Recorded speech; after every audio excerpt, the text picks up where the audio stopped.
বিজয়ের মাস উপলক্ষে বিএনপির দেশ গড়ার পরিকল্পনা শীর্ষক অনুষ্ঠানে অংশ নিচ্ছেন দলের বিভাগীয় সাংগঠনিক ইউনিটের নেতাকর্মীরা। রাজধানীর কৃষিবিদ ইনস্টিটিউশনে পঞ্চম দিনের আয়োজনের শুরুতে দলের মহাসচিব মির্জা ফখরুল ইসলাম আলমগীর বলেন, ৭১-এর বিরুদ্ধে যারা কথা বলার দুঃসাহস দেখাচ্ছে তারাই ফ্যাসিবাদ ফিরিয়ে আনার চেষ্টা করছে। ১৯৭১ সাল আমাদের অস্তিত্ব, এই কথাটা খুব জোরে সোরে মনে রাখবেন।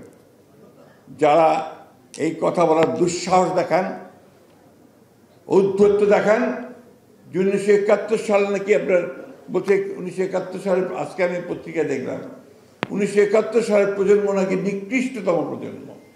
আজকে মানুষকে বিভ্রান্ত করে এবং দুর্ভাগ্যজনকভাবে আমাদের প্রিয় ধর্মকে ব্যবহার করে তারা আজকে বাংলাদেশের মানুষকে বিভ্রান্ত করতে চাইছে কিনা, আজকে সেই শক্তির বিরুদ্ধে আমাদেরকে রুখে দাঁড়াতে।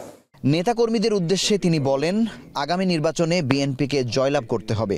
তারেক রহমান খুব শিগগিরই দেশে ফিরবেন বলে জানান তিনি। আমাদের নেতা খুব শিগগিরই আমাদের মাঝে আসবেন। আমি আজকে যেহেতু বাংলাদেশের সব এখানে উপস্থিত আছেন, আমাদের নেতৃবৃন্দ উপস্থিত আছেন বিএনপির, আমি আপনাদেরকে জানাতে চাই, নেতা যেদিন আমাদের আসবেন, যেদিন বাংলাদেশে পা দেবেন, সেদিন যেন সমগ্র বাংলাদেশ কেঁপে ওঠে বন্ধুগণ। এদিকে কৃষক দলের প্রতিষ্ঠাবার্ষিকীতে সাবেক প্রেসিডেন্ট জিয়াউর রহমানের সমাধিতে ফুল দিয়ে শ্রদ্ধা নিবেদন করেন বিএনপির নেতাকর্মীরা। শ্রদ্ধা নিবেদন শেষে বিএনপির স্থায়ী কমিটির সদস্য আমির খসরু মাহমুদ চৌধুরী বলেন, সংগ্রাম এখনও শেষ হয়নি। নির্বাচনের মাধ্যমে হারানো গণতন্ত্র ফিরিয়ে আনা হবে। এই নির্বাচনের মাধ্যমে বাংলাদেশে একটি গণতান্ত্রিক অর্ডার ফিরিয়ে আনতে হবে, একটি নির্বাচিত সংসদ থাকতে হবে, সরকার হতে হবে যারা জনগণের কাছে দায়বদ্ধ থাকবে।